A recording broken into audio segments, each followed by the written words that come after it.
El día que debía llevar a mi hija al altar, ella me señaló delante de 40 invitados, miró mi ropa con desprecio y le dijo al hombre que había arruinado mi empresa y dormido con mi esposa durante años que él era quien merecía caminar a su lado. Me quedé solo en la puerta de la iglesia mientras la música comenzaba adentro.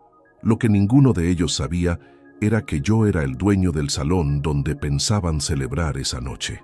Antes de continuar, suscríbete y activa la campanita, porque cada día publicamos nuevas historias. Deja tu like y cuéntanos en los comentarios desde qué ciudad y país nos ves. Me llamo Esteban Carvajal Montoya, 57 años, ingeniero civil, y durante más de 2 décadas, propietario de una constructora que levanté desde cero con mis propios ahorros. Nací en Valencia en enero de 1967, hijo de un electricista y una maestra de primaria que nos enseñaron que la palabra dada vale más que cualquier contrato escrito. Esa enseñanza la tomé al pie de la letra durante toda mi vida, y durante mucho tiempo me costó más de lo que imaginaba haberlo hecho así. Me casé con Covadonga Ríos Telles el 12 de septiembre de 1993. Ella tenía 21 años, yo 26. Nos conocimos en la facultad. Yo estudiaba ingeniería civil, ella filología hispánica, carrera que con el tiempo transformó en una sólida trayectoria como profesora universitaria. Empezamos sin nada especial. Un piso de alquiler en el barrio de Ruzafa, una mesa de cocina comprada de segunda mano, y la convicción compartida de que lo que faltaba lo construiríamos juntos. Durante muchos años, esa convicción fue completamente real. Nuestra hija Mireia nació el 3 de marzo de 1997 en el Hospital La Fe de Valencia, a las 4:22 de la madrugada. La noche que la tuve en brazos por primera vez, tomé una decisión silenciosa que no le conté a nadie. Haría todo lo necesario para que a ella nunca le faltara nada.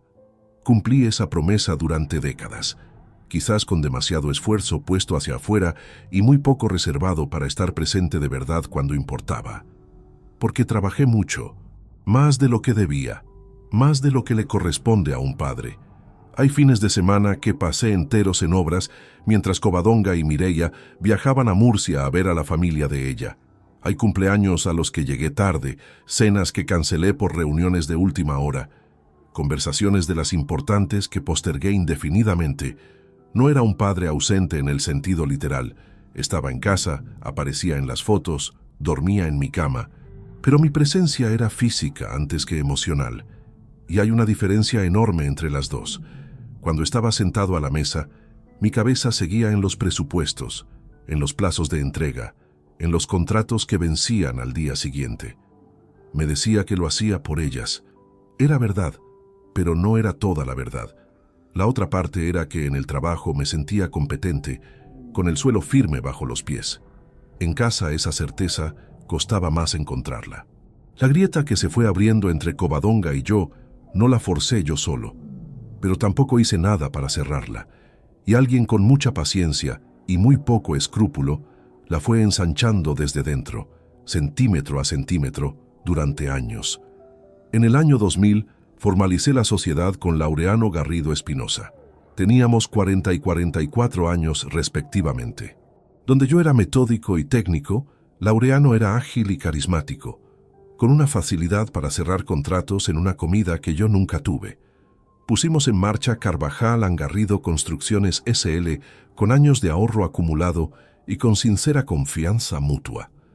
Durante una década, la empresa creció de manera consistente. En el año 2012 llegamos a facturar 3.600.000 euros, con 22 empleados y contratos activos con varios ayuntamientos de la Comunidad Valenciana. Compramos una casa de 4 dormitorios en Benimaclet. Mireia estudió arquitectura sin preocuparse jamás por el coste de las matrículas. Covadonga desarrolló su carrera con la tranquilidad de quien sabe que el dinero no es un problema. Todo eso existió. Durante años fue real y fue mío. El martes 13 de mayo de 2024, a las 12 del mediodía, me puse el único traje bueno que me quedaba, azul marino, comprado hace 8 años en una sastrería del centro de Valencia. Las solapas muestran el desgaste del tiempo, y el forro lleva muchos inviernos encima. No es nuevo, pero está limpio, planchado con cuidado, y es el traje con el que me siento yo mismo cuando necesito estarlo de verdad. Me lo puse frente al espejo del baño, me até la corbata despacio y me quedé mirándome un momento más del habitual. Pensé en mi padre, que murió en 2016 sin llegar a conocer al novio de Mireia.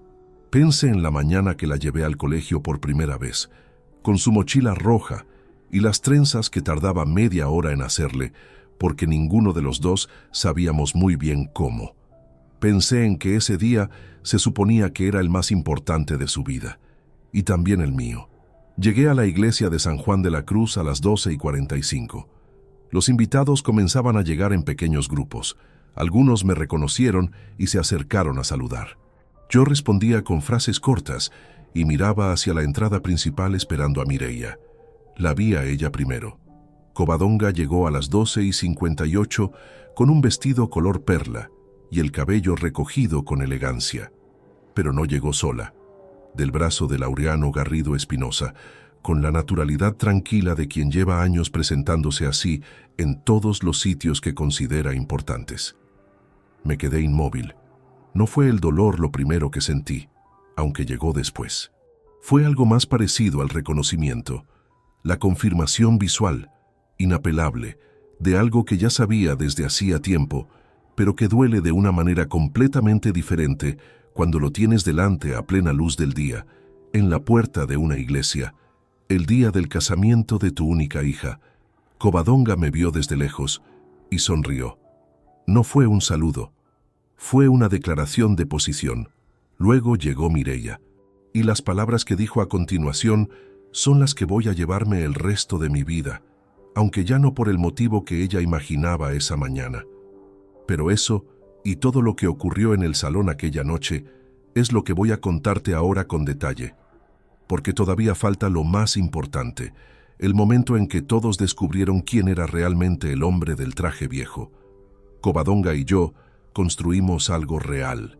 No empezamos con ventajas heredadas ni con capital familiar que nos allanara el camino. Comenzamos con lo que teníamos, que no era mucho, y con la disposición sincera de los dos para trabajar sin quejarnos. Los primeros años en Ruzafa fueron años de ajuste genuino. Aprender a compartir un espacio pequeño, a discutir sin destruirse, a ceder en los detalles para preservar lo importante. Hubo tensiones, como las hay en cualquier matrimonio joven, con demasiadas facturas y poco margen de error. Pero también había una autenticidad en esa época que ahora, con la distancia que da el tiempo, reconozco como lo mejor que tuvimos los dos. Cuando Mireia llegó en el 97, algo en Covadonga cambió de una manera que me resultó genuinamente hermosa.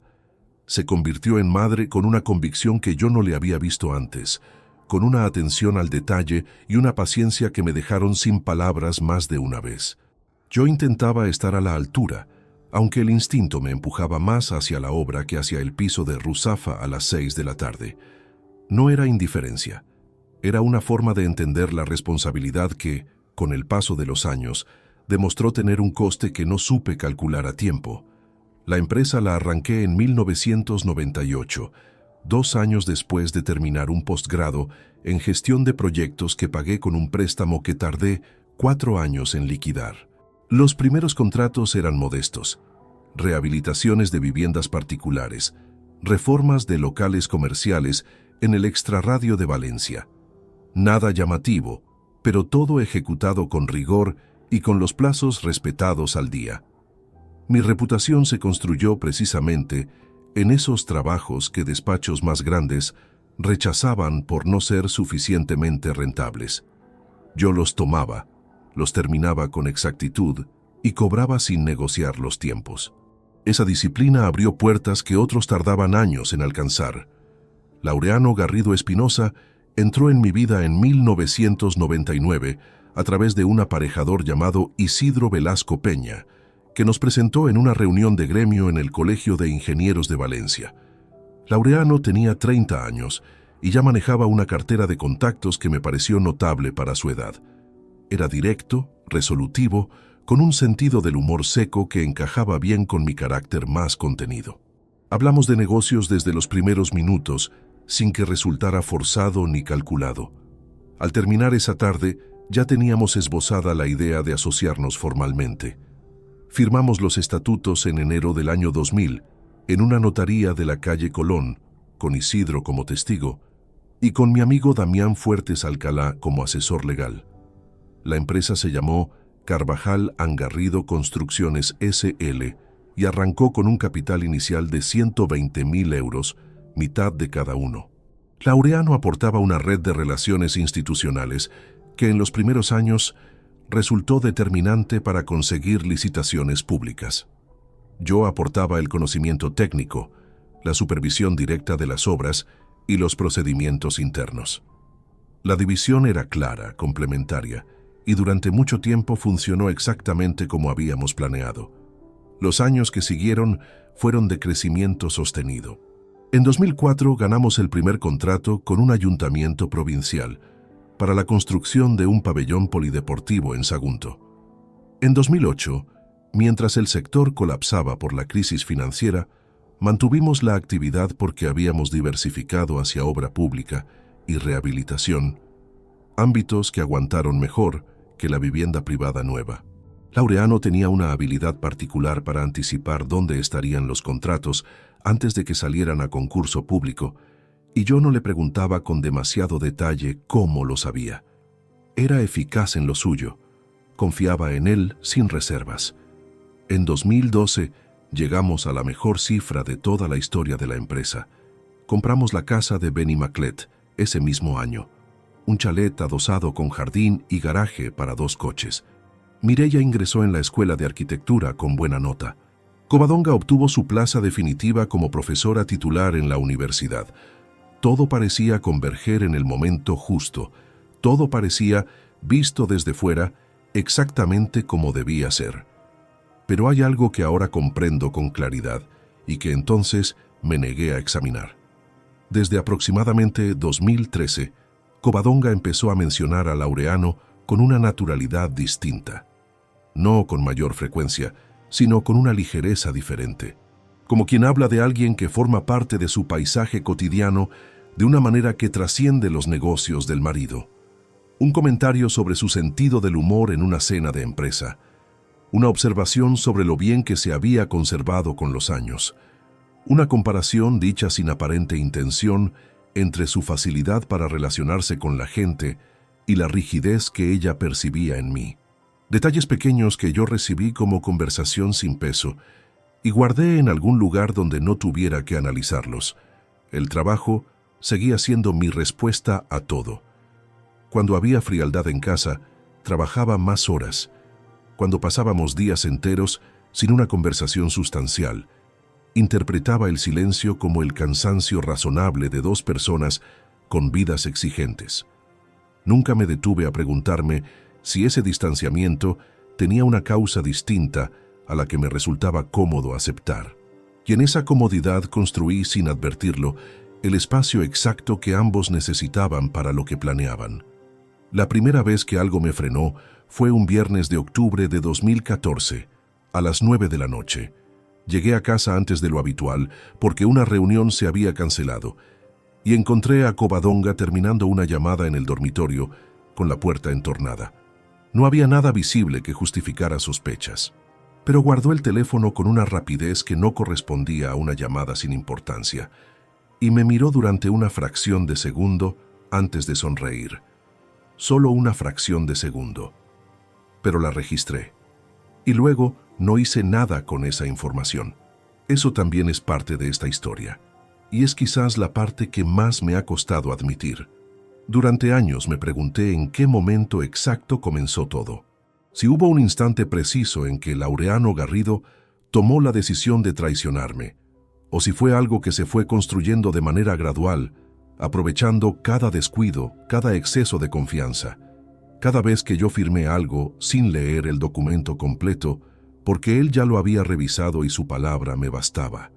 Con el tiempo llegué a una conclusión que no me resulta cómoda, pero que creo honesta. No hubo un momento único. Hubo una arquitectura de engaño construida con paciencia de varios años, y yo puse los materiales sin saberlo. En el año 2016, mientras Carvajal Garrido seguía operando con normalidad aparente, Laureano constituyó en paralelo una sociedad llamada Garrido Obras y Proyectos S.L., inscrita en el registro mercantil de Alicante, con un domicilio social en una dirección que no correspondía a ninguna oficina real. Utilicé el plural con intención. Cuando Damián me mostró los documentos años después, comprendí que para fundar esa empresa, con el capital inicial que figuraba en los estatutos, Laureano necesitó liquidez que no tenía por sí solo. Y esa liquidez salió de nuestra empresa compartida, en pequeñas cantidades distribuidas a lo largo de varios meses, registradas en la contabilidad bajo conceptos de consultoría externa y gastos de representación que yo nunca cuestioné, porque eran cifras que no detonaban ninguna alarma individual. El mecanismo era limpio en su maldad. Cuando Laureano cerraba un contrato nuevo con un cliente, una parte del trabajo técnico quedaba subcontratada a Garrido Obras y Proyectos a precios inflados. En los papeles todo tenía justificación. Había facturas emitidas, conceptos especificados, firmas en los lugares correctos. Pero el dinero salía de nuestra empresa conjunta y llegaba a una cuenta que solo Laureano controlaba. Mes a mes, contrato a contrato, durante casi 3 años, el vaciado fue progresivo y silencioso. Lo que más me costó procesar no fue la cantidad, aunque la cantidad era devastadora. Lo que me dejó sin suelo bajo los pies fue la precisión del método. Alguien que improvisa comete errores que dejan rastros visibles. Lo que Laureano construyó no fue improvisado. Fue diseñado con conocimiento exacto de cómo funcionaba nuestra contabilidad, de qué importes pasaban sin revisión detallada, de qué periodos del año teníamos más actividad y, por tanto, más movimiento en las cuentas, donde un cargo podía diluirse con facilidad. Ese nivel de conocimiento no se obtiene desde fuera, se obtiene desde adentro, con tiempo y con acceso directo. En 2017, empecé a notar que los márgenes de algunos proyectos no cuadraban con lo que habíamos presupuestado al inicio. Se lo comenté a Laureano en 2 ocasiones distintas. La primera vez me explicó que los costes de materiales habían subido más de lo previsto por coyuntura del sector y lo acompañó de datos reales que yo verifiqué y que eran correctos. La segunda vez me dijo que había que revisar los proveedores porque algunos no estaban cumpliendo con los plazos acordados y eso generaba penalizaciones que absorbíamos nosotros. Ambas explicaciones eran plausibles. Ambas eran, en parte, ciertas, y eso era exactamente lo que las hacía eficaces. No eran mentiras totales, sino verdades incompletas que cerraban la conversación antes de que yo llegara a donde debía llegar. Para 2018, la situación financiera de la empresa era ya estructuralmente insostenible, aunque los estados contables que manejaba yo no lo reflejaban con claridad, porque la contabilidad que me presentaban Laureano y el gestor externo que él mismo había propuesto años atrás no mostraba la imagen real de la caja. Ganamos un contrato importante ese año, la rehabilitación de un edificio de viviendas en el barrio del Cabanyal, valorado en 870.000 euros. Deberíamos haber salido muy bien de ese proyecto.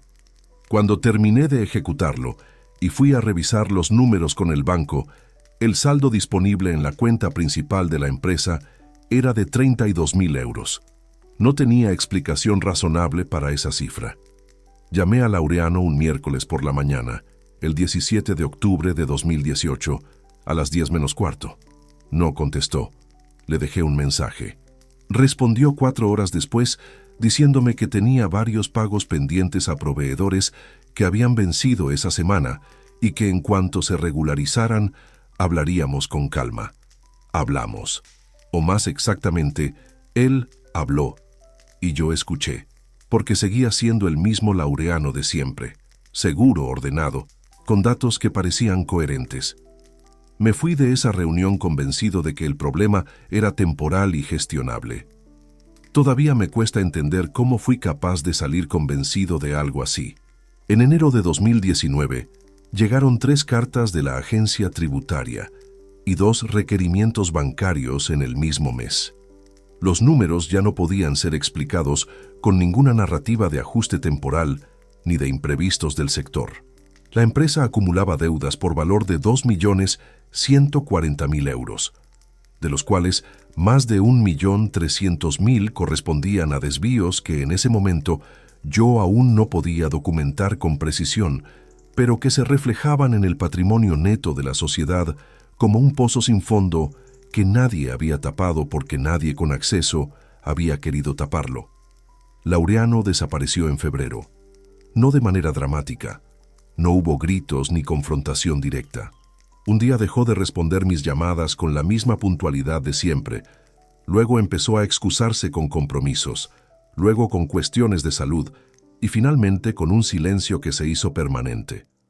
Su abogado me contactó en marzo para comunicarme que Laureano disolvía la sociedad conjunta y que en los próximos días recibiría la documentación correspondiente. Eso fue todo, sin conversación, sin explicación, sin mirarme a la cara. El juzgado declaró el concurso de acreedores en junio de 2019. La casa de Benny Maclet fue ejecutada en septiembre. Los vehículos de empresa, los equipos técnicos, la sede en el polígono de Paterna, todo inventariado y subastado con una frialdad administrativa que no distingue entre bienes y años de trabajo. Me quedé con una cuenta personal con 9.000 euros, la ropa en el armario y una desorientación que tardé semanas en poder nombrar con claridad. Laureano, en cambio, siguió en Valencia, con Garrido Obras y Proyectos activa, con contratos nuevos, con su nombre presente en el sector, como si los últimos 3 años no hubieran ocurrido. Y con Covadonga a su lado, aunque eso yo todavía no lo sabía con certeza en ese momento. Eso vendría después, y sería peor. Damián Fuertes Alcalá lleva siendo mi amigo desde el 2º año de carrera, cuando los dos compartíamos una mesa en la biblioteca de la facultad y él estudiaba Derecho con la misma concentración metódica con la que más tarde ejercería su profesión. Es un hombre de pocas palabras decorativas. Cuando habla, lo hace porque tiene algo concreto que decir, y cuando calla, es porque está procesando algo que todavía no está listo para pronunciar en voz alta. Lo conozco lo suficiente para distinguir ambas cosas. Por eso, cuando me llamó un martes de septiembre de 2020 a las 6:30 de la tarde y me dijo que necesitaba verme esa misma noche, supe antes de colgar que lo que tenía entre manos no era un trámite menor del proceso judicial. Nos encontramos en un bar tranquilo cerca de su despacho, en la calle de La Paz, a las 8. Llegué antes que él. Pedí un café que no llegué a terminar. Cuando Damián entró y se sentó frente a mí, no me saludó con la normalidad habitual. Dejó una carpeta de cartón marrón sobre la mesa. Colocó las manos encima como si necesitara un momento antes de abrirla, y me miró con esa expresión suya que no busca prepararte para lo que viene, sino simplemente acompañarte cuando llega. Lo que hay aquí lo obtuvimos a través de la pericia contable solicitada al juzgado, dijo. Es documentación con validez procesal. Quiero que lo tengas claro antes de verlo. Abrió la carpeta. Eran extractos bancarios y copias de órdenes de transferencia. Las hojas estaban numeradas y organizadas por fecha. Damián me fue explicando cada documento con la precisión de quien ha estudiado el material durante días antes de presentarlo. Tardé aproximadamente 10 minutos en entender la estructura completa de lo que tenía delante. Y cuando lo entendí, no dije nada durante un tiempo que no supe calcular. Las transferencias hacia la cuenta de Garrido Obras y Proyectos S.L. que aparecían en esos extractos no estaban autorizadas únicamente por Laureano. Varias de ellas, concretamente, 19 operaciones distribuidas entre marzo de 2016 y noviembre de 2018, llevaban la firma digital de una segunda persona habilitada en la cuenta mancomunada de la empresa, Covadonga Ríos Telles. La habilitación bancaria de Covadonga en la cuenta de Carvajal Angarrido era algo que yo mismo había formalizado años atrás, en un momento en que el despacho de gestión nos recomendó tener una segunda firma autorizada disponible para agilizar pagos urgentes cuando yo estuviera en obra sin acceso inmediato. Era un mecanismo de conveniencia operativa, una firma de respaldo, algo que firmé sin dudar, porque en ese momento no había ningún motivo racional para dudar. Y durante años no se utilizó de manera que llamara mi atención, porque los importes eran variables y los conceptos estaban redactados con la misma terminología técnica que cualquier otro gasto de la empresa. Lo que los peritos descubrieron al analizar esas 19 operaciones en detalle fue que varias de ellas habían sido ejecutadas en días en que yo estaba documentalmente fuera de Valencia, en obra en Sagunto, en una reunión en Madrid, en una visita técnica a Castellón. Días en que era prácticamente imposible que yo revisara movimientos bancarios de forma inmediata. La elección de esas fechas no era casual, era deliberada. Me quedé mirando la hoja con las fechas sin poder apartar los ojos de una en particular. El jueves 17 de mayo de 2018. Ese día yo estaba en Castellón para una inspección técnica que duró hasta las 9 de la noche.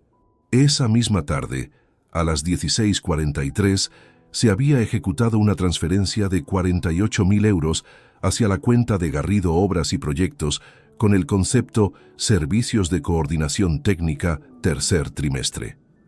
La firma era de Covadonga. La IP desde la que se realizó la operación correspondía a una red de conexión en Valencia capital. Ella estaba en casa, o cerca de casa, mientras yo estaba en una obra a 100 kilómetros revisando vigas. Damián me dio tiempo. No intentó llenar el silencio con palabras de consuelo ni con interpretaciones. Simplemente esperó, con las manos entrelazadas sobre la mesa y la vista baja, como hace cuando sabe que lo que acaba de mostrar necesita ser digerido antes de ser respondido. Cuando pude hablar, lo primero que pregunté fue ¿desde cuándo? No cuánto dinero, no cómo era posible, ¿desde cuándo? Me mostró entonces un segundo bloque de documentos, registros de comunicaciones entre Laureano y Covadonga obtenidos como parte del proceso penal, con autorización judicial. Los mensajes más antiguos que aparecían en ese registro databan de febrero de 2016. No eran mensajes de coordinación empresarial, eran mensajes de dos personas que llevaban tiempo construyendo una intimidad que no tenía ninguna relación con los asuntos de la empresa de su marido. Llevaban juntos como mínimo desde 2016, 4 años antes de que yo lo supiera, 2 años antes de que la empresa empezara a colapsar de manera visible. Todo ese tiempo, mientras yo llegaba tarde a casa después de una reunión y le contaba a Covadonga cómo iba el proyecto del Cabanyal, mientras cenábamos los tres en la mesa de la cocina y Mireia hablaba de sus clases de arquitectura, mientras yo planificaba el futuro de una empresa que ya estaba siendo vaciada en tiempo real, los dos construían algo completamente distinto usando los recursos que yo aportaba. Hay una forma de traición que se procesa con el tiempo, y hay otra que te reestructura por completo la memoria, porque de repente tienes que revisar años enteros de recuerdos con una información que lo cambia todo. Las conversaciones que pensabas que eran normales adquieren un subtexto distinto. Los gestos que te parecieron insignificantes se reordenan con una lógica nueva y brutal.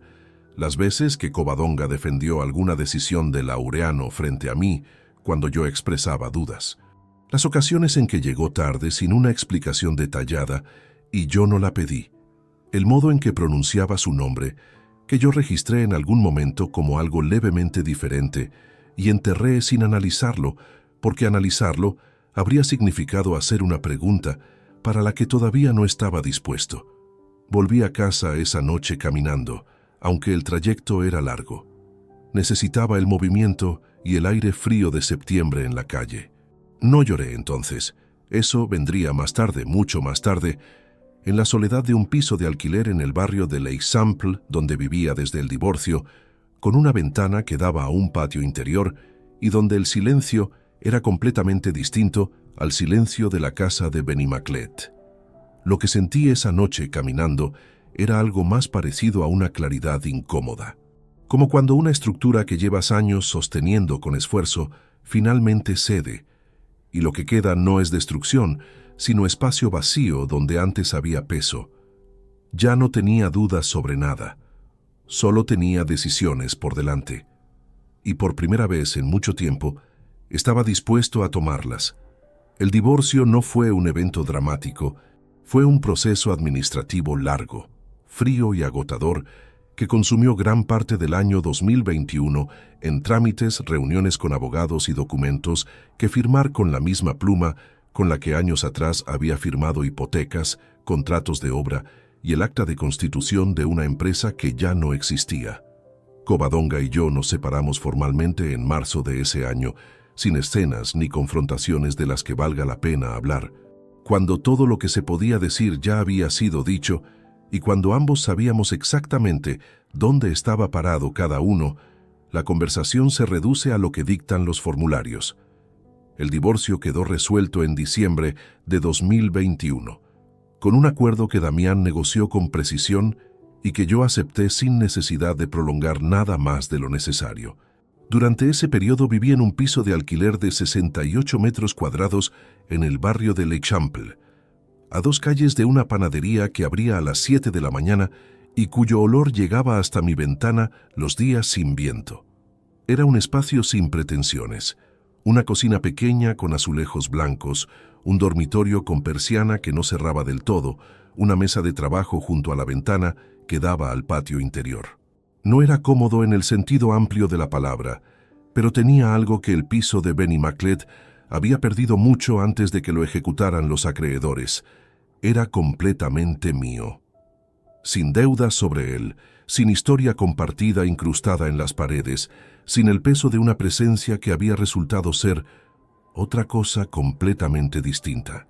Lo que Covadonga nunca supo, y que por tanto no pudo reclamar en el proceso de divorcio, ni señalar en ningún inventario de bienes, era que desde 2013 yo tenía una cuenta personal en una entidad bancaria distinta a las que usábamos como matrimonio o como empresa. No era una cuenta secreta con intención de ocultamiento. Era algo que abrí por sugerencia de un colega que me habló de un producto de ahorro con condiciones favorables y que en su momento no mencioné en casa simplemente porque nunca fue relevante para ninguna decisión conjunta. Esa cuenta había acumulado, a lo largo de 8 años de aportaciones periódicas modestas, un total de 83.000 euros. Una cantidad que no cambia la vida de manera espectacular, pero que en el momento correcto y con la decisión adecuada puede cambiar su dirección. A eso se sumó la resolución parcial del proceso judicial contra Laureano, que culminó en octubre de 2020 con una sentencia que le condenaba a restituir una parte de los fondos desviados. La cuantía efectivamente recuperada, después de ejecuciones y embargos sobre sus cuentas, fue de 104.000 euros. No era ni la mitad de lo que se demostró que había extraído, pero el sistema judicial trabaja con lo que puede acreditar y ejecutar, no con lo que en justicia correspondería. Damián me explicó esto con la franqueza que le caracteriza, y yo lo acepté, porque discutir con la realidad no ha sido nunca una estrategia que me haya resultado útil.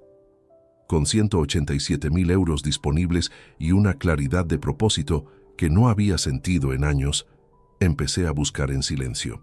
No le conté nada a nadie excepto a Damián, que además de amigo actuó como asesor jurídico de la operación desde el primer día. Lo que buscaba no era simplemente una inversión rentable, buscaba algo que pudiera gestionar con autonomía total, que no dependiera de socios ni de estructuras compartidas, y que tuviera sentido en el contexto de Valencia sin requerir que mi nombre apareciera en la fachada. Esa última condición no era capricho, era una decisión estratégica tomada con plena conciencia de sus implicaciones. En febrero de 2021, mientras el proceso de divorcio avanzaba en los despachos de los abogados, encontré el local. Era un edificio de 2 plantas en el barrio de Campanar, a 10 minutos del centro de Valencia, con una superficie total de 620 metros cuadrados, una estructura sólida que no requería intervención estructural, aparcamiento en la parte trasera y una terraza exterior de 110 metros que en esa época estaba completamente abandonada. El propietario anterior lo había usado como almacén industrial durante años. El precio de venta era de 220.000 euros, una cifra que reflejaba el estado de abandono del inmueble más que su potencial real. Negocié la compra a través de Damián, que actuó como representante legal de la sociedad que constituimos en paralelo, Mediterráneo Celebraciones S.L., con domicilio fiscal en Valencia, con Damián como administrador nominal en los registros públicos y yo como propietario real de la totalidad del capital social. Era una estructura completamente legal, habitual en operaciones donde el titular prefiere mantener discreción por razones de carácter personal o profesional. Nada que no estuviera dentro del marco establecido por la ley. La reforma tardó 9 meses. Yo supervisé cada fase personalmente, porque 23 años en el sector de la construcción no desaparecen con una sentencia judicial, y porque esa obra era la primera en la que cada decisión técnica era únicamente mía. Contraté a un equipo de 8 operarios a través de una empresa de reformas con la que había trabajado años atrás. Mantuve los plazos con la exactitud que siempre me había definido, y al finalizar el año 2021, el espacio estaba completamente transformado.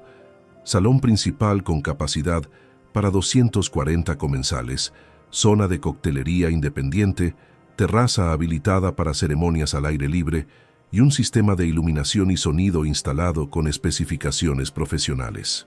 La apertura fue en enero de 2022, sin evento de inauguración ni campaña de comunicación elaborada. La primera reserva llegó a la segunda semana a través de una recomendación directa de una organizadora de eventos que conocí durante la reforma. A partir de ahí el crecimiento fue constante y sostenido. Bodas, celebraciones de empresa, comuniones, eventos institucionales. En 2023 cerramos el año con 54 eventos confirmados y una lista de espera para fechas del año siguiente. Yo seguía viviendo en el piso de l'Eixample. Seguía usando el mismo traje azul marino para las ocasiones que lo requerían.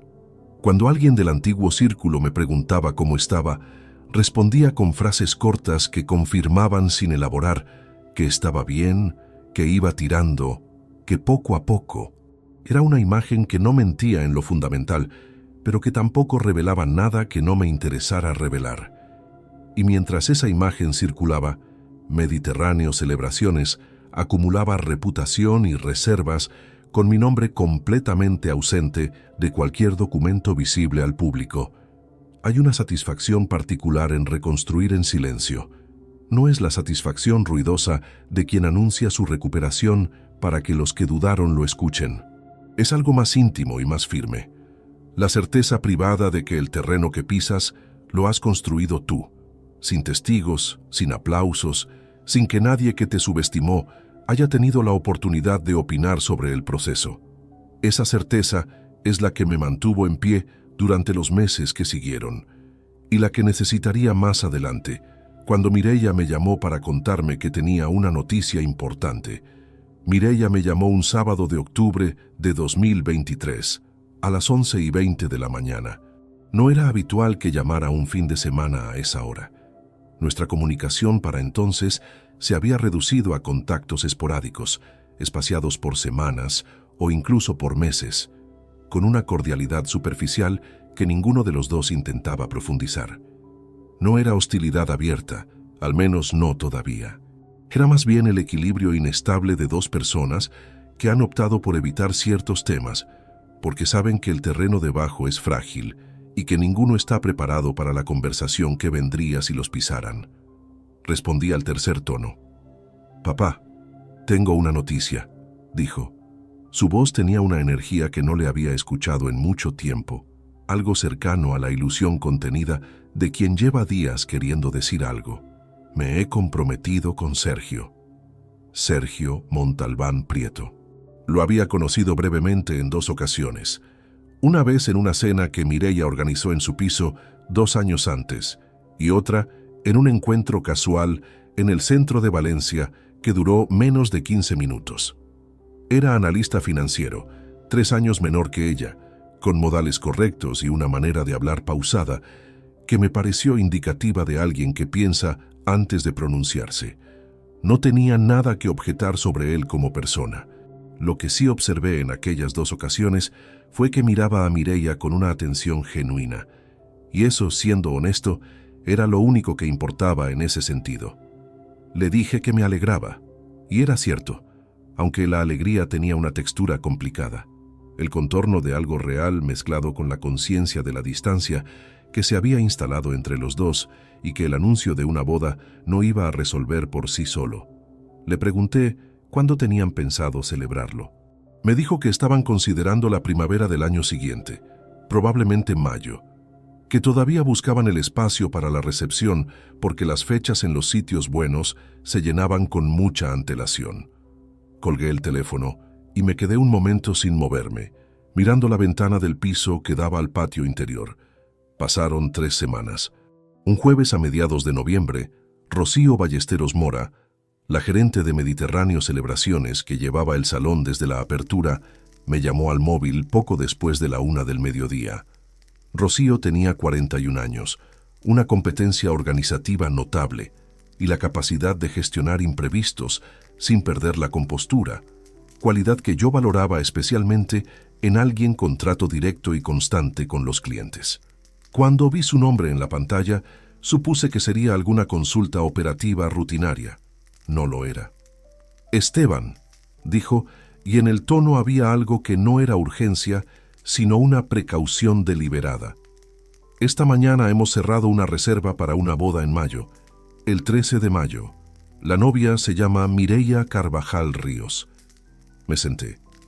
No porque me flaquearan las piernas, ni porque el nombre me produjera ningún desconcierto inmediato. La reacción fue más interna que física, algo parecido al momento en que una ecuación con demasiadas variables de repente se equilibra y el resultado aparece con una claridad que no esperabas todavía.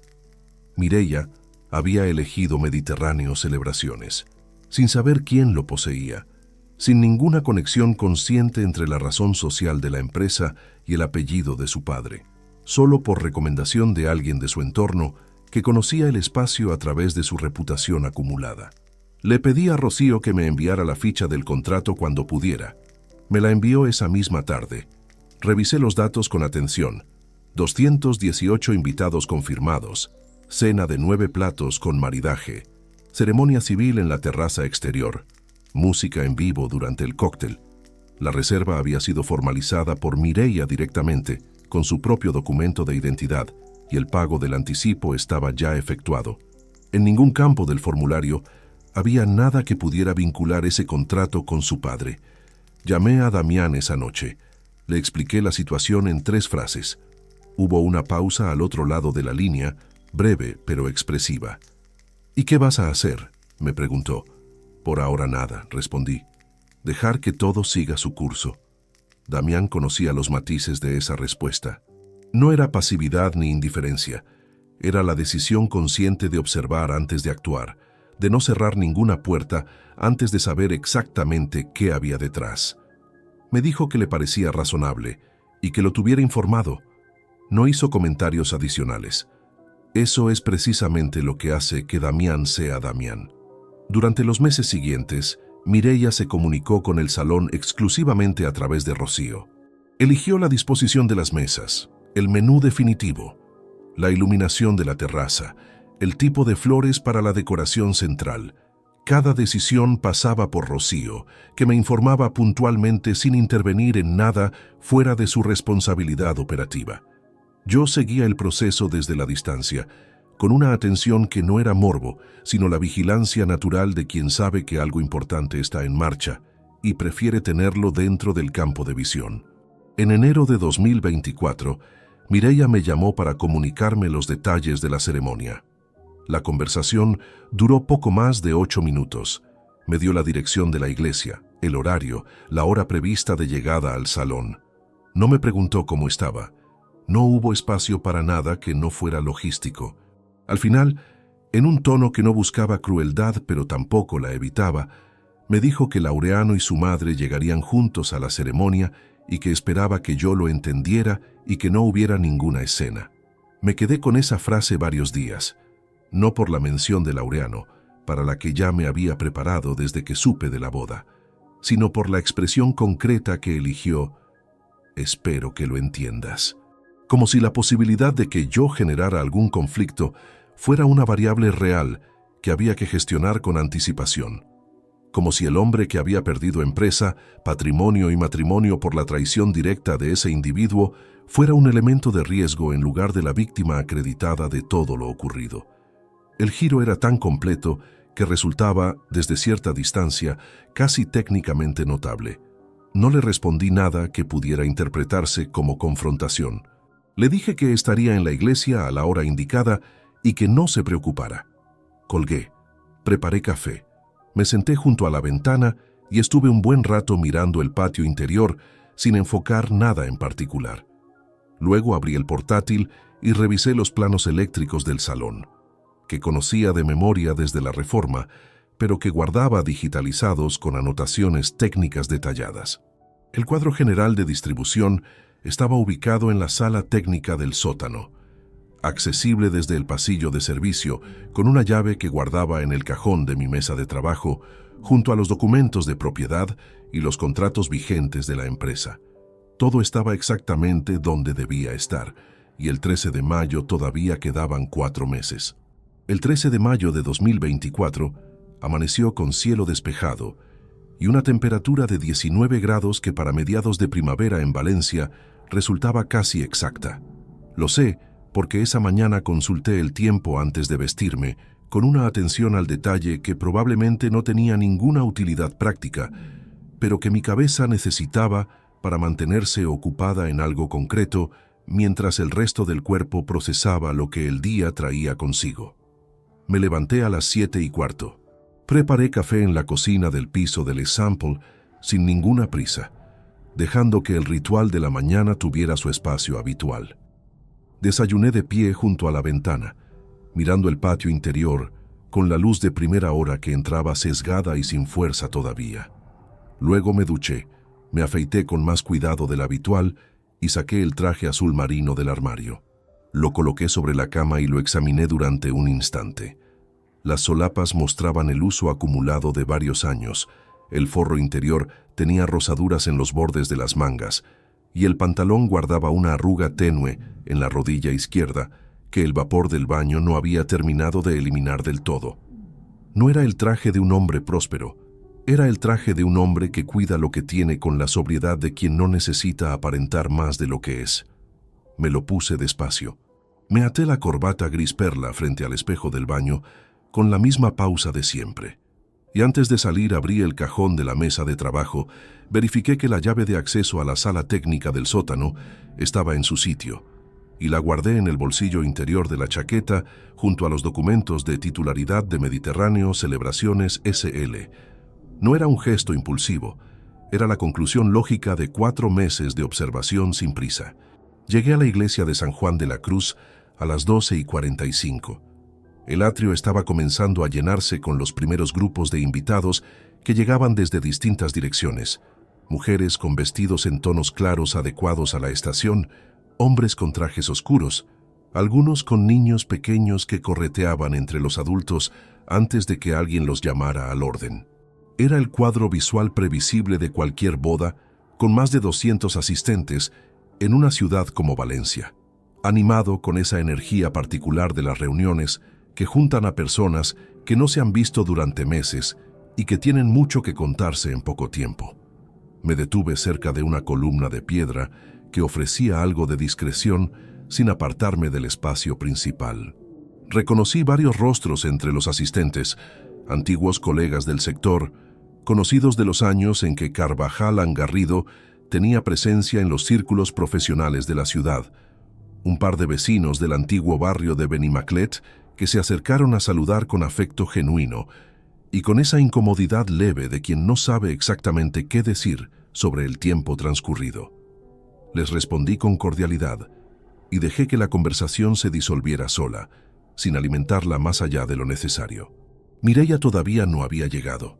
Quedaban aproximadamente 20 minutos. Fue entonces cuando aparecieron por el lateral izquierdo del atrio. Covadonga llegó con un vestido color perla de corte recto, el cabello recogido en un moño bajo, con sencillez estudiada. Laureano Garrido caminaba a su lado con un traje gris marengo, corbata burdeos y el bronceado de quien ha pasado la primavera viajando sin ninguna preocupación material. Caminaban con la cadencia tranquila de 2 personas habituadas a presentarse juntas en lugares donde saben que serán observadas sin ningún gesto que buscara disimular, ni ninguno que buscara exhibirse en exceso. La naturalidad con que lo hacían era, en sí misma, una declaración.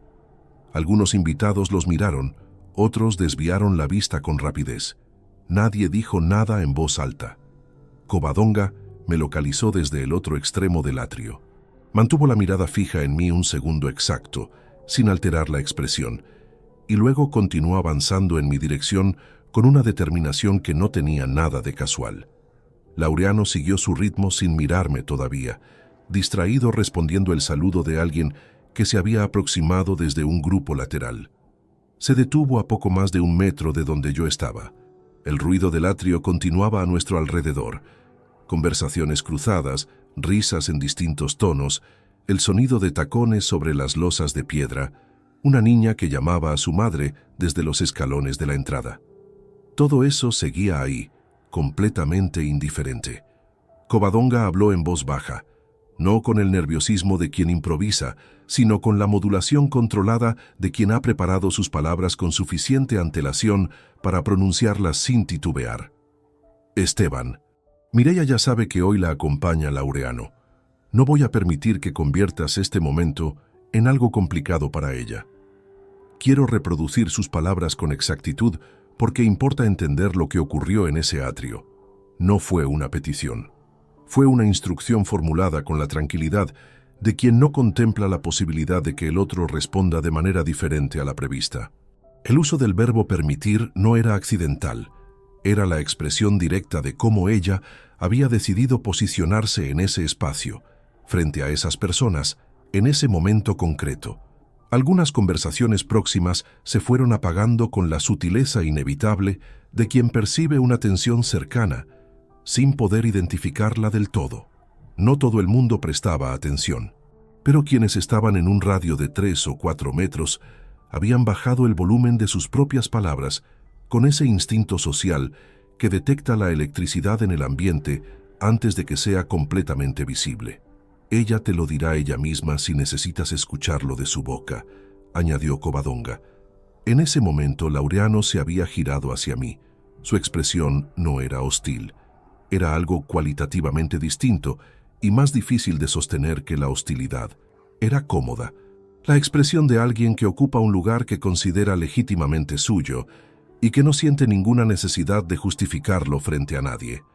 Me miró de arriba abajo con una brevedad que no disimulaba su intención, y luego volvió la vista hacia el interior de la iglesia como si la conversación que acababa de escuchar no le concerniera en ningún sentido relevante. Yo no respondí.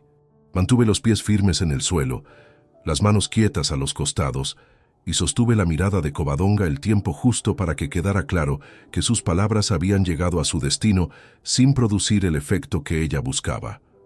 Luego aparté la vista hacia la entrada del atrio, donde un coche negro acababa de detenerse junto al bordillo. El silencio de quienes habían escuchado la conversación tenía una densidad particular en el aire. Nadie intervino.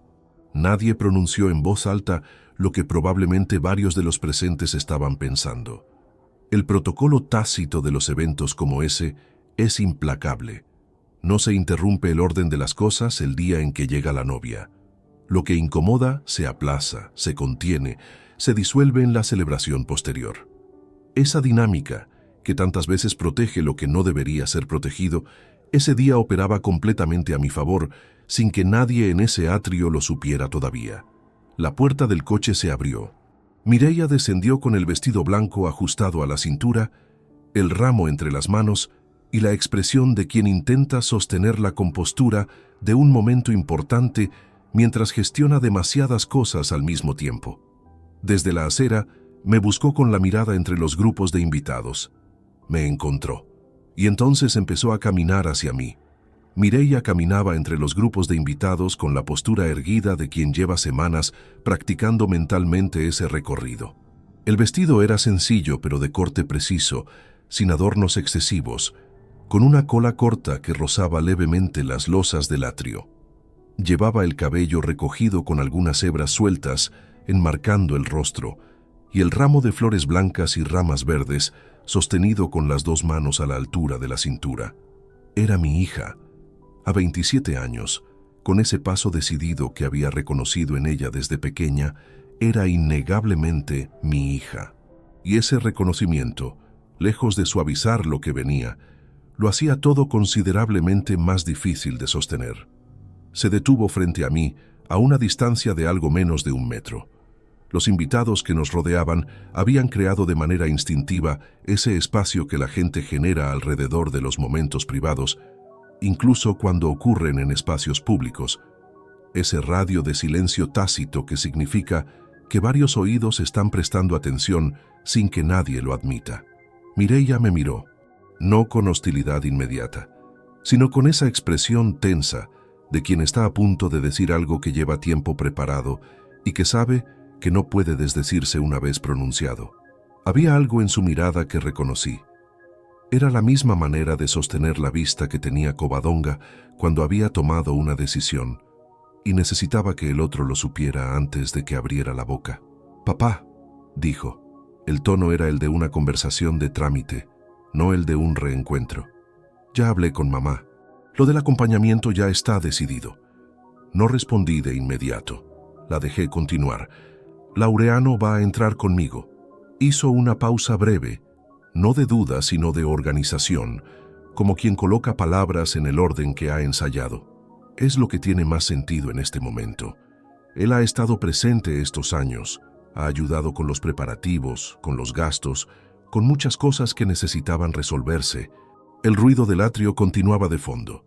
Conversaciones que seguían su curso ajenas a las nuestras, el sonido de un coche que arrancaba en la calle, el murmullo suave del viento entre las piedras de la fachada. Todo eso existía a pocos metros, y podría haber sido perfectamente normal de no ser porque el suelo debajo de esa conversación no tenía nada de normal. Miré a mi hija en silencio, no con frialdad calculada, ni con el gesto contenido de quien acumula rabia. La miré con la atención genuina de alguien que lleva meses sabiendo que este momento llegaría, y que aún así, al tenerlo delante, lo experimenta de una manera completamente distinta a como lo había imaginado. Porque ningún ejercicio mental previo consigue replicar exactamente la sensación de escuchar a tu hija decirte, en la entrada de una iglesia llena de gente que os conoce a los dos, que el hombre que destruyó tu empresa y durmió con tu mujer durante años ha estado más presente que tú. Mireia, empecé. No me dejó terminar. Bajó la vista hacia mi traje durante un instante. Fue un movimiento rápido, apenas 2 segundos, pero con una intención que no podía malinterpretarse. La mirada de quien evalúa y encuentra lo que buscaba para confirmar un argumento que ya tenía formado antes de llegar. «Papá». Su voz bajó de volumen, pero no de firmeza. Laureano tiene medios, tiene posición. Puede darle a este día lo que merece. Una pausa mínima. Tú llevas ese traje. 3 palabras. Solo 3 palabras después del punto.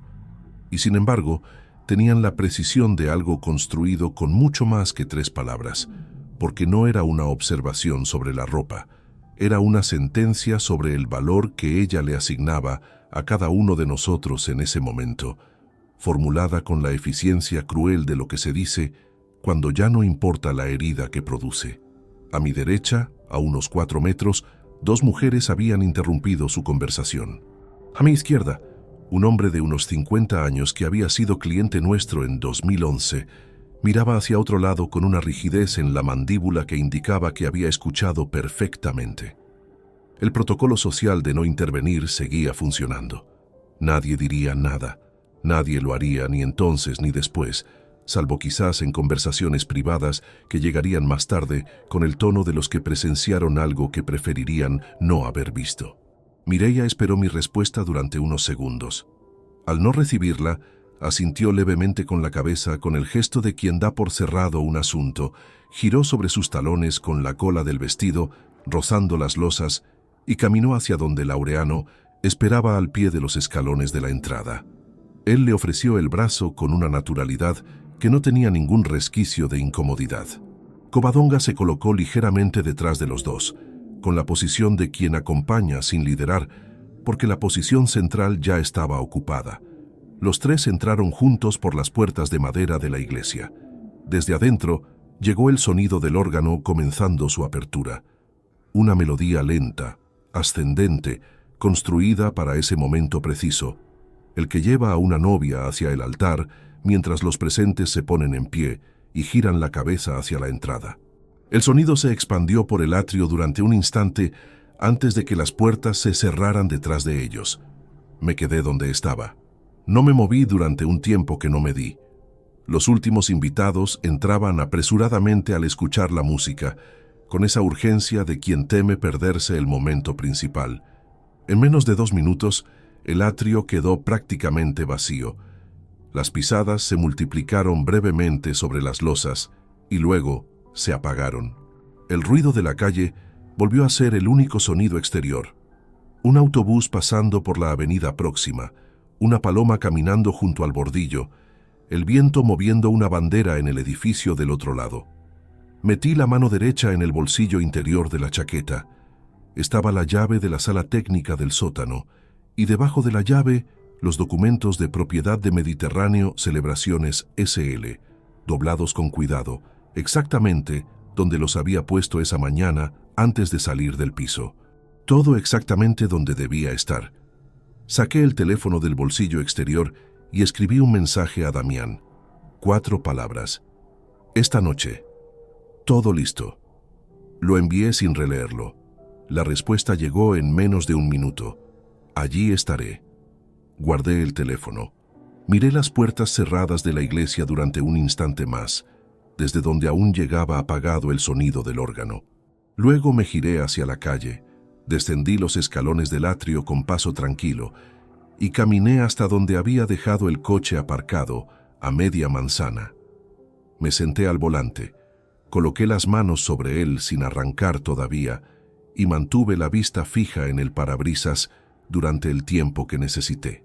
Lo que Mireia no sabía esa mañana, lo que ninguno de los 3 que habían cruzado esas puertas sabía, era que en pocas horas el lugar donde pensaban celebrar el momento más importante de ese día no tendría luz, ni música, ni micrófonos, ni el aire acondicionado que la temperatura de mayo haría necesario pasadas las 9 de la noche, y que la persona que apagaría todo eso tenía los documentos que lo autorizaban guardados en el bolsillo interior de un traje viejo. La ceremonia duró aproximadamente 1 hora y 20 minutos. Lo supe porque aparqué el coche a 3 manzanas de la iglesia y permanecí dentro hasta que el flujo de gente que salía por las puertas me indicó que había terminado. No entré. No tenía ningún motivo para hacerlo y varios para no hacerlo. El principal de ellos que la siguiente parte del día no ocurriría en ese lugar y que el tiempo que me quedaba antes de que los invitados llegaran al salón era exactamente el que necesitaba para preparar lo que tenía que preparar. Arranqué el coche a las 2:15 de la tarde y conduje hacia Campanar sin prisa. El tráfico del centro de Valencia, un lunes festivo, era escaso y el trayecto no llegó a los 15 minutos. Aparqué en la zona trasera del edificio, la misma que usaba el personal de servicio, y entré por la puerta lateral con mi llave.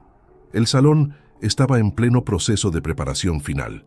El equipo de Rocío distribuía los centros de mesa, un técnico de sonido ajustaba los monitores del escenario, 2 camareros colocaban las copas en las posiciones exactas del plano que Mireia había aprobado en febrero. Rocío me encontró en el pasillo central a los pocos minutos. Tenía 41 años, cabello oscuro recogido con un pasador plateado y una expresión que ese día cargaba con algo adicional a su compostura habitual. Me conocía lo suficiente para saber cuándo yo traía algo más que una visita de supervisión rutinaria. «Todo está listo para las 7», dijo, con la economía de palabras que usaba cuando prefería no hacer preguntas. «Bien», respondí. «Esta noche voy a necesitar acceso a la sala técnica en algún momento de la recepción. No es una emergencia, pero puede ocurrir sin previo aviso». Rocío me sostuvo la mirada durante 2 segundos. No preguntó nada. Asintió con la misma seriedad con que habría aceptado cualquier otra instrucción operativa. «El personal sabrá que estás en el edificio», dijo únicamente. Le agradecí con un gesto y me fui. Pasé la tarde en el piso. Comí algo frío de lo que había en la nevera sin prestarle demasiada atención. Damián me llamó a las 5 para confirmar que estaría en el salón antes de las 9. Le dije que la documentación ya estaba en el bolsillo de la chaqueta y que no haría falta nada más. Colgamos sin más rodeos. Luego estuve sentado junto a la ventana un tiempo largo, no pensando en nada concreto, sino dejando que la tarde avanzara con esa cadencia particular de las horas en que el resultado de algo ya está decidido y lo único que resta es esperar el momento. Llegué a Mediterráneo. Celebraciones a las 8:45 de la noche. Los invitados habían comenzado a entrar desde las 8. El cóctel en la terraza exterior ya estaba en su momento álgido, con grupos animados bajo las luces cálidas que bordeaban el perímetro de la terraza, bandejas circulando con aperitivos y el cuarteto de cuerda que Mireia había contratado, tocando con una discreción adecuada al ambiente. Entré por la puerta lateral del personal, que el equipo dejaba sin seguro durante los eventos, y me moví por los pasillos interiores sin cruzarme con ningún invitado. Desde el pasillo interior que bordeaba el salón principal, podía observar el interior sin ser visto directamente. Las mesas estaban ocupadas en su mayoría, con los últimos comensales tomando asiento mientras el servicio iniciaba la ronda de agua y pan. En la mesa central, con una visibilidad perfecta desde cualquier punto del salón, estaban sentados Mireia y Sergio, flanqueados por Covadonga a la derecha de la novia y Laureano a su izquierda, en la posición que en cualquier otra circunstancia habría correspondido al padre de la novia. Laureano tenía una copa en la mano y hablaba con alguien sentado a su lado con esa facilidad suya para llenar el espacio sonoro de cualquier habitación.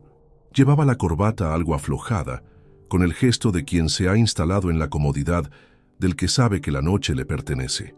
Mireia sonreía hacia Sergio con una expresión que en otra circunstancia me habría resultado genuinamente hermosa. Covadonga escuchaba una conversación con la postura erguida de siempre, el vestido perla todavía impecable después de horas de celebración. Ninguno de los tres miraba hacia los pasillos interiores. Encontré a Damián esperándome junto a la puerta de acceso al sótano, puntual como siempre, con su maletín de cuero marrón bajo el brazo y los documentos que yo le había pedido que preparara doblados dentro de una carpeta azul. Le estreché la mano. No necesitamos más que eso. ¿Cuándo?, preguntó en voz baja. Durante los brindis, respondí. Cuando Laureano tome el micrófono. Damián asintió. Esa elección no era arbitraria. Los brindis eran el momento de mayor visibilidad del salón, con todos los focos orientados hacia la mesa central y la atención de 200 personas concentrada en quien tenía la palabra. Era el instante en que la oscuridad repentina resultaría más elocuente que en cualquier otro punto de la noche. Bajamos al sótano. La sala técnica era un cuarto de unos 12 metros cuadrados con paredes de hormigón visto y fluorescentes en el techo. El cuadro general de distribución eléctrica ocupaba la pared del fondo. Un panel metálico de color gris con interruptores magnetotérmicos organizados por zonas claramente etiquetadas. Iluminación general del salón, iluminación de terraza, sistema de sonido, climatización, cocina. Lo conocía de memoria porque lo había supervisado durante la instalación en 2021 y porque desde entonces lo había revisado periódicamente como parte de las obligaciones de mantenimiento del edificio. Esperamos en silencio. Desde el techo llegaban amortiguados los sonidos de arriba, el murmullo colectivo de 200 personas, el tintineo de la cristalería, la música discreta de fondo. A las 10 menos cuarto, el volumen del salón subió ligeramente, con ese cambio de energía reconocible que precede a los momentos de atención colectiva. Mi teléfono vibró con un mensaje de Rocío. Va a hablar ahora. Miré el cuadro. Coloqué la mano derecha sobre el interruptor principal del sistema de sonido y la mano izquierda sobre el de iluminación general. Los dos juntos, en ese orden. Primero el sonido para cortar la voz en mitad de la frase, luego la luz para que el silencio llegara acompañado de oscuridad total. Damián estaba detrás de mí, con la carpeta en la mano, sin moverse. Respiré una vez y bajé los dos interruptores al mismo tiempo. El silencio que llegó desde arriba fue inmediato y completo. Un silencio con textura propia, ese tipo específico de ausencia de sonido que solo se produce cuando algo que estaba funcionando se detiene de golpe y el cerebro colectivo de una sala llena de gente tarda un segundo en procesar qué acaba de ocurrir. Luego llegaron las voces, primero individuales, confusas, preguntando qué había pasado, y después el volumen conjunto de 200 personas hablando al mismo tiempo en la oscuridad. Subí las escaleras con Damián detrás. Empujé la puerta del salón y entré. Alguien del equipo de sala ya había encendido las luces de emergencia que proyectaban una claridad baja y fría sobre el espacio. Los rostros de los invitados más próximos a la entrada me miraron con la desorientación de quien no entiende todavía qué está viendo. Avancé hacia el centro del salón con paso firme y voz que no necesitó esfuerzo para alcanzar el volumen suficiente. Buenas noches a todos. Mi nombre es Esteban Carvajal Montoya. Soy el propietario de Mediterráneo Celebraciones S.L., el establecimiento donde se encuentran en este momento. El ruido bajó en cuestión de segundos. No al silencio total, sino a ese nivel reducido en que la gente susurra porque intuye que lo que sigue merece ser escuchado. Este evento queda cerrado a partir de este momento por decisión del titular del inmueble. Me volví hacia Rocío, que estaba de pie junto a la barra con el sobre que yo había preparado esa misma tarde. El importe íntegro del alquiler del espacio será devuelto ahora mismo a los contratantes. Rocío avanzó y colocó el sobre la mesa más próxima a la entrada, a plena vista de todos. En la mesa central, Laureano Garrido había dejado la copa sobre el mantel y me miraba con una expresión que por primera vez en todos los años que lo conocía no tenía nada de cómoda. El salón mantenía esa claridad fría y parcial de las luces de emergencia, suficiente para ver los rostros, pero no para devolver al espacio la atmósfera que tenía segundos antes de que yo bajara los interruptores.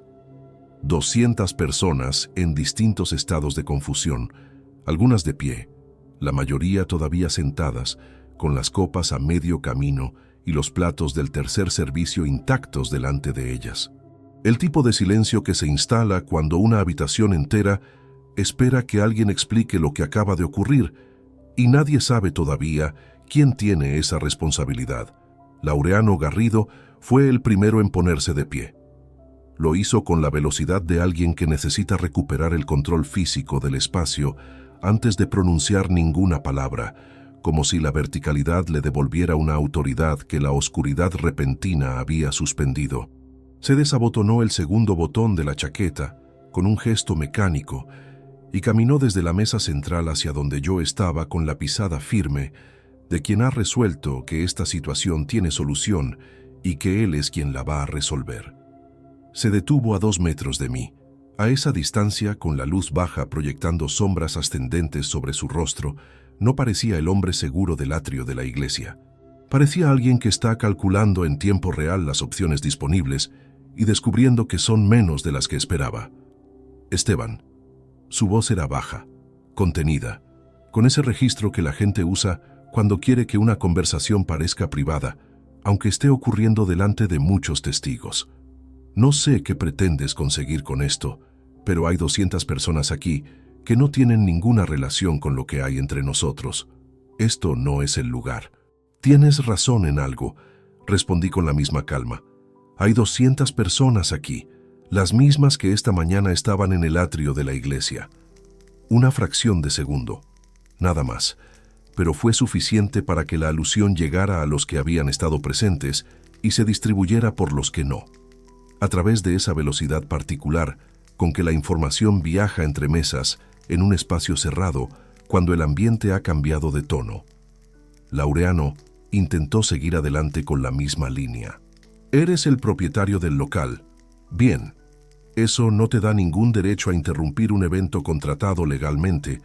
Hay un contrato firmado, hay un pago efectuado y lo que estás haciendo tiene consecuencias legales que no te convienen.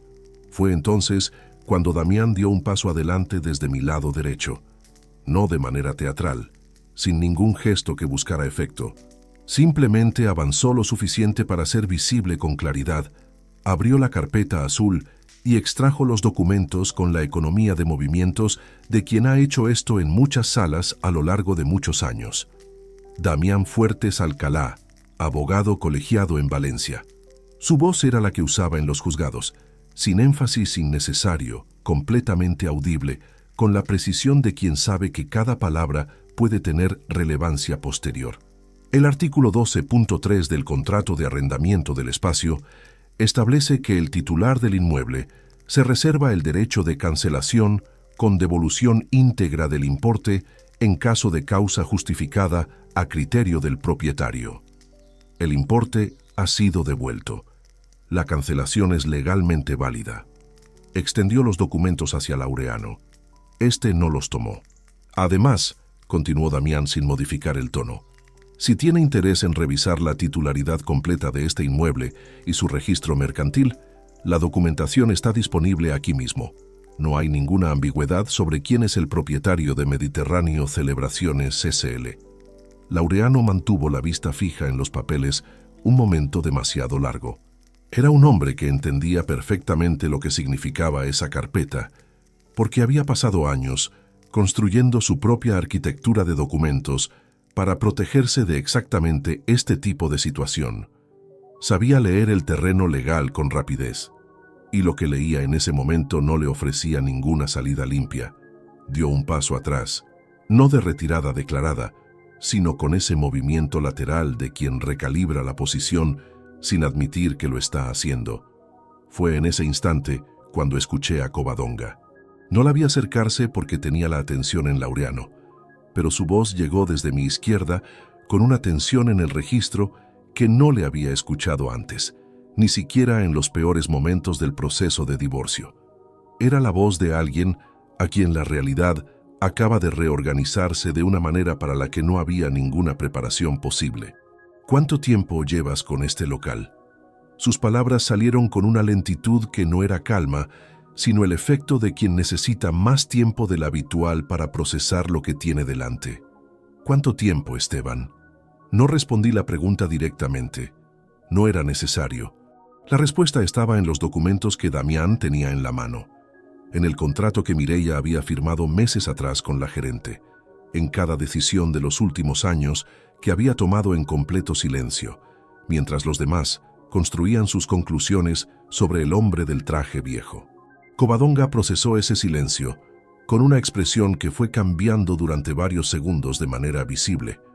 La confusión inicial cediendo paso a algo más parecido a la comprensión, y la comprensión abriendo paso a su vez a algo que no era exactamente vergüenza, pero que se le aproximaba de una manera que ella claramente no esperaba sentir esa noche.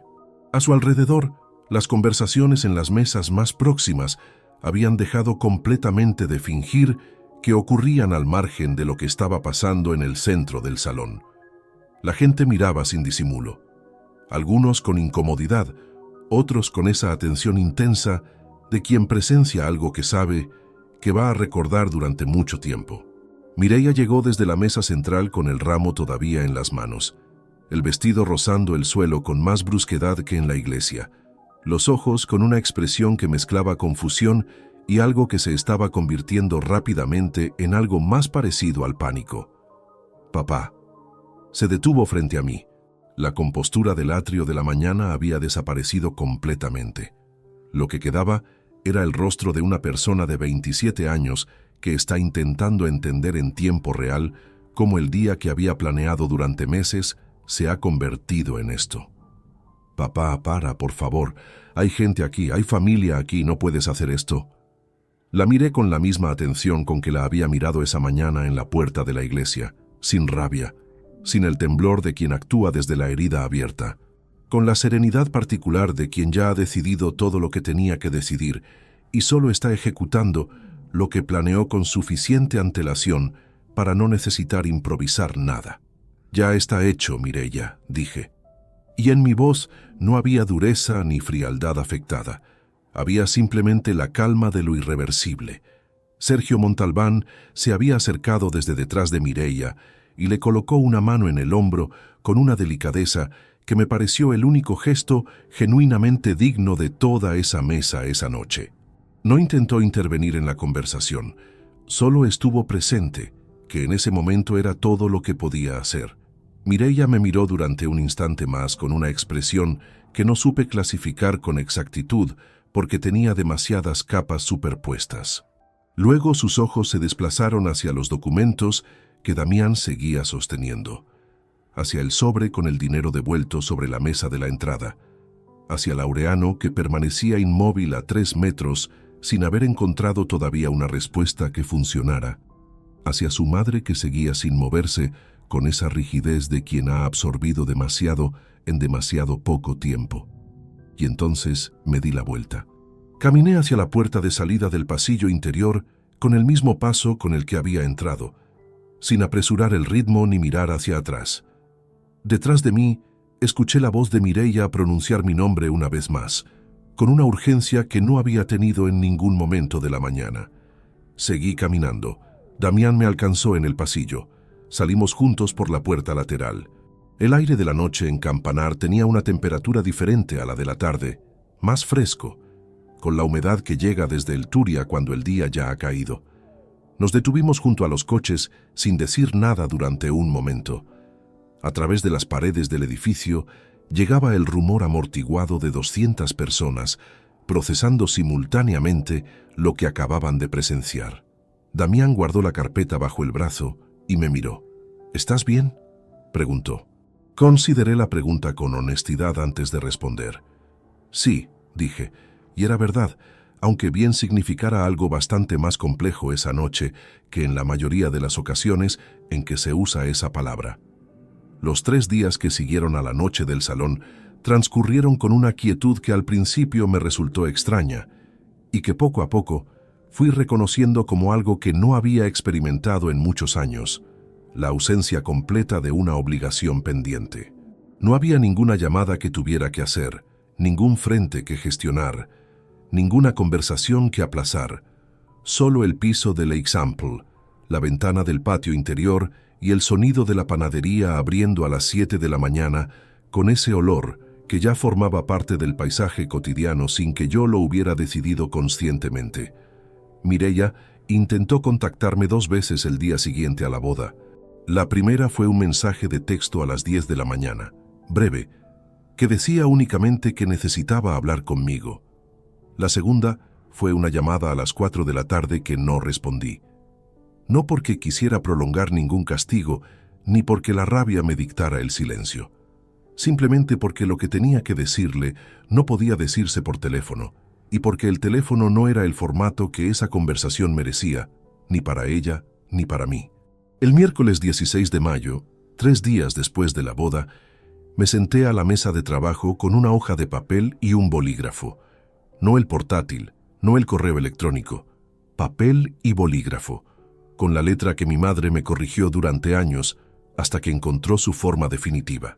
Tardé aproximadamente 2 horas en escribir lo que cabía en una sola cara de folio, no porque me faltaran palabras, sino porque cada frase que ponía sobre el papel la sostenía durante un tiempo antes de decidir si era exactamente lo que quería dejar escrito de manera permanente. Las palabras en papel no tienen la provisionalidad de las pronunciadas en voz alta. Permanecen. La carta no contenía acusaciones. No había en ella ningún repaso de agravios, ninguna lista de lo que había ocurrido a lo largo de los años, ninguna referencia a la mañana en la iglesia ni a la noche del salón. Eso ya había ocurrido, ya existía en la memoria de 200 personas que lo habían presenciado, y no necesitaba ser nombrado de nuevo por escrito para tener el peso que tenía. Le decía que había tomado la decisión de apartarme de su vida, que no era una decisión tomada en el calor de la noche del miércoles 13 de mayo, ni como respuesta directa a nada de lo que se dijo esa mañana en el atrio, aunque esa mañana hubiera confirmado con una claridad difícil de ignorar algo que ya llevaba tiempo formándose. Le decía que durante muchos años había fallado en cosas importantes, que el trabajo me había consumido tiempo que le pertenecía a ella y que esa deuda la reconocía sin reservas. Y le decía también que una persona puede reconocer sus propias faltas y seguir siendo alguien que merece ser tratado con dignidad básica y que ambas cosas no se cancelan mutuamente. La última parte de la carta era la más corta. Le decía que ella había elegido quién la acompañaría en los momentos que importan y que yo respetaba esa elección de manera absoluta, que ese camino lo recorrería sin mí, no como consecuencia de una rabia que se irá disolviendo con el tiempo, sino como la conclusión natural de decisiones que los dos habíamos tomado por separado durante años y que el 13 de mayo habían llegado simplemente a su punto de encuentro visible. Terminaba diciendo que le deseaba una vida buena, y lo decía en serio. Doblé la carta en 3 partes, la metí en un sobre, escribí su dirección a mano y la envié esa misma tarde desde la oficina de correos de la calle Convento, Jerusalén. La empleada me dio el resguardo de entrega con la indiferencia amable de quien tramita docenas de sobres al día sin saber que contiene ninguno. Me lo guardé en el bolsillo sin mirarlo y salí a la calle. Caminé de vuelta al piso con un itinerario más largo del necesario, atravesando el mercado de Ruzafa, que a esa hora de la tarde todavía tenía actividad en los puestos de verdura y fruta. Me detuve frente a un puesto de naranjas de Valencia con una pirámide ordenada de fruta brillante bajo la luz del toldo naranja, y compré medio kilo sin ningún motivo concreto, salvo que me apeteció hacerlo. El hombre del puesto me las envolvió en papel de periódico con esa rapidez mecánica de quien lleva décadas haciendo el mismo gesto. Durante los días siguientes, viví con la atención puesta en cosas pequeñas. Revisé los números del salón para el mes de junio, que tenía 3 eventos confirmados y una consulta pendiente de cierre. Quedé con Damián un jueves a mediodía, para comer en un restaurante del Carmen, donde pedimos el menú sin mirar demasiado la carta, como hacíamos desde los tiempos de la facultad. Hablamos de cosas ordinarias durante la mayor parte del tiempo, y al final, mientras el café se enfriaba entre los dos, Damián me preguntó cómo estaba con una sencillez que no requería elaboración en la respuesta. Le dije la verdad, que estaba bien de una manera que todavía tenía aristas, pero que era una clase de bien que se sostenía sobre algo sólido. No sobre el resultado de una noche concreta, ni sobre la imagen de Laureano sin respuesta en el centro del salón, aunque esa imagen existiera y no la negaría, sino sobre algo anterior a todo eso, la certeza de que los años en que me habían dado por terminado, los años en que fui el hombre del traje viejo, sin perspectivas aparentes, los había utilizado para construir algo que era completamente mío. Eso nadie podía devolvérmelo ni quitármelo, porque nunca había dependido de que nadie lo supiera. Damián asintió sin añadir nada, con esa economía suya que a estas alturas ya no necesito interpretar. Es la señal de que ha entendido exactamente lo que le he dicho. Mireia no respondió a la carta durante las semanas siguientes. No sé si lo hará algún día, y he dejado de hacer cálculos sobre eso, porque los cálculos sobre lo que otras personas harán o dejarán de hacer son el tipo de gasto de energía que ya no me puedo permitir. Ella tiene 27 años, un marido y una vida entera por delante en la que las decisiones que tomó tendrán el peso que merezcan con el tiempo. Ese proceso es suyo, no mío. Lo que sí sé es que a partir del 13 de mayo de 2024, ningún movimiento de mi vida volvería a organizarse alrededor de obtener el reconocimiento de alguien que había decidido no verme. Esa liberación no fue inmediata ni completamente indolora. Hubo noches en que el silencio del piso tenía una densidad particular que no era exactamente paz, y mañanas en que la ventana del patio interior me devolvía una luz demasiado parecida a la soledad como para ignorarla del todo. No pretendo que la historia termine sin ese peso, porque terminará con él y sería deshonesto presentarla de otra manera.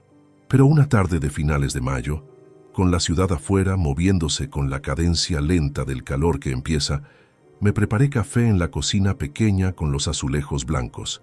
Lo serví en la taza que uso siempre y me senté junto a la ventana con la taza entre las manos y el periódico del día sin abrir sobre la mesa. No tenía ninguna obligación pendiente. No había nadie esperando que yo justificara dónde había estado, qué había decidido o qué pensaba hacer a continuación. El café estaba caliente. El patio interior recibía la luz de esa hora con una claridad distinta a la del invierno, y el olor de la panadería de la calle llegaba todavía con la fuerza suficiente para ser reconocible. A los 57 años, por primera vez en mucho tiempo, el día que tenía delante era completamente mío, y eso, descubrí esa tarde, era exactamente suficiente. Si esta historia te ha gustado, apóyanos con un like, suscríbete al canal y déjanos tus opiniones en los comentarios. Para escuchar la siguiente historia, haz clic en la caja que aparece a la izquierda. Gracias por acompañarnos.